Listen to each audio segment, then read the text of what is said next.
যে ব্যক্তি এই দোয়াটি 3 বার পড়ে পানিতে ফু দিয়ে পান করবে, রাসূল বলেন আল্লাহ তাআলা ওই ব্যক্তির মৃত্যু ব্যতীত সকল লোক ভালো করে দিবেন।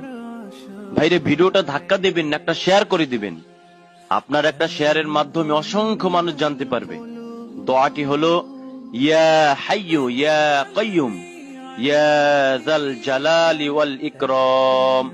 ওযু থাকুক বা না থাকুক, ঘুম থেকে উঠে যদি এই দোয়াটি 5 বার পাঠ করতে পারেন, ওই দিনের সারা দিনের জিম্মাদার আল্লাহ সুবহানাহু ওয়া তাআলা হয়ে যাবেন। যে ব্যক্তি ঘুম থেকে উঠে এই দোয়াটি 5 বার পাঠ করবে, আল্লাহ সুবহানাহু ওয়া তাআলা ওই ব্যক্তির সারা দিনের রিজিকের মধ্যে অফরন্ত বারাকা দান করবে। যেই কাজে যাবে সেই কাজের মধ্যে আল্লাহ সুবহানাহু ওয়া তাআলা তাকে বারাকা দান করবে। তাহলে এই দোয়াটি আমাদের পড়তে হবে না? এই শিক্ষণীয় আমলগুলো, ফজিলতপূর্ণ আমলগুলো আমাদের জীবনের সাথে ফিট করার প্রয়োজন আছে না? দোয়াটি হচ্ছে ইন্নাল্লাহা গফুরুর রহিম, ইন্নাল্লাহা গফুরুর রহিম।